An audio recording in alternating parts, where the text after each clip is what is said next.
मोदी चुप हैं तो समझ लो कि तूफान आने वाला है।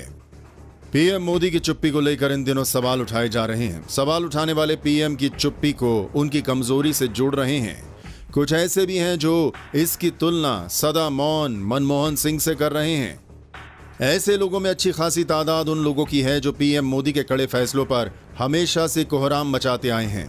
मोदी को जानने वाले इस बात को जानते हैं कि उनकी चुप्पी बहुत गहराई लिए होती है। मोदी अगर चुप हैं तो समझिए कुछ बड़ा होने वाला है। संकेत भी इसी बात के मिल रहे हैं। मोदी की चुप्पी इससे पहले भी कई बार राष्ट्रीय और अंतर्राष्ट्रीय स्तर पर भूकंप का कारण बनी है। साल 2019 में पुलवामा अटैक की घटना के बाद देश उबल रहा था। सरकार से लगातार सवाल पूछे जा रहे थे, जिम्मेदारी तय की जा रही थी, पर मोदी खामोश थे। उन्हें जानने वाले तब भी ये समझते थे कि मोदी किसी बड़े मिशन पर हैं। वही हुआ भी।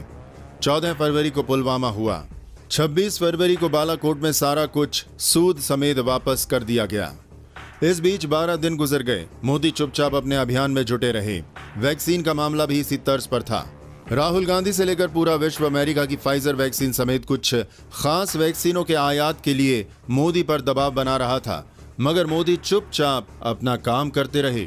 उनका मिशन असरदार घरेलू वैक्सीनों का समय से उत्पादन सुनिश्चित करना था। कुछ ही समय में कोविशील्ड और कोवैक्सीन बनकर तैयार हो गई। 3 जनवरी को पीएम का एक ट्वीट आया और दुनिया दंग रह गई।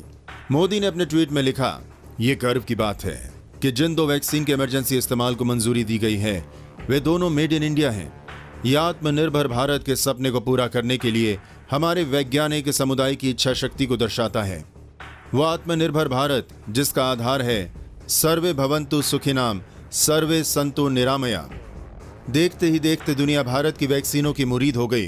अब विपक्ष ने इन वैक्सीनों की गुणवत्ता को लेकर लोगों को गुमराह करने का अभियान शुरू कर दिया। हाल ही में बंगाल के चुनाव में बीजेपी हारी है, जिसके बाद पीएम मोदी पर हमलों का सिलसिला और भी तेज हो गया है। जिनकी राजनीतिक याददाश्त थोड़ी भी मजबूत होगी उन्हें साल 2015 के बिहार चुनाव याद होंगे। साल 2014 में मोदी की आंधी आई थी। इस आंधी में बड़े बड़े किले उड़ गए। इसके बावजूद साल 2015 के बिहार विधानसभा चुनाव में बीजेपी बुरी तरह हारी। लालू और नीतीश के महागठबंधन को 2/3 बहुमत मिला। राजनीतिक पंडितों ने चीखना शुरू कर दिया कि मोदी का जादू खत्म। मगर बिहार चुनाव की हार से मोदी ना तो हताश हुए ना निराश। 8 नवंबर को ये नतीजे आए। नवंबर में मोदी को यूके जाना था। ब्रिटिश मीडिया ने बिहार की हार का मतलब मोदी के चमत्कार के खात्मे तक से जोड़ दिया। मोदी चुपचाप अपने शेड्यूल के मुताबिक लंदन गए, विदेशी संबंधों का निर्वहन किया, देश लौटे और फिर से काम में जुट गए। 2016 में मोदी ने पार्टी को वो असम जितवाया जो बीजेपी कभी सोच भी नहीं सकती थी। 2017 में देश का सबसे महत्वपूर्ण सूबा यूपी बीजेपी के हाथ आ गया। इसी साल बिहार में भी बाजी पलट गई और नीतीश बीजेपी के साथ आ गए। सरकार एनडीए की फिर से बन गई। 2018 में फिर मोदी ने चमत्कार किया और त्रिपुरा जैसे वामपंथ के गढ़ में बीजेपी ने जीत का झंडा फहरा दिया।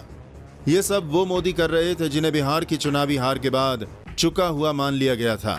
साल 2019 में पहले से ज्यादा बहुमत से लोकसभा जीती और साल 2020 में एक बार फिर से बिहार अपने नाम कर लिया, वो भी बढ़ी हुई सीटों के साथ। बंगाल चुनावों के बाद भी मोदी चुप हैं। उनकी चुप्पी इशारा कर रही है कि वे किसी बड़े अभियान में जुटे हैं। नतीजा कभी भी चौंका सकता है।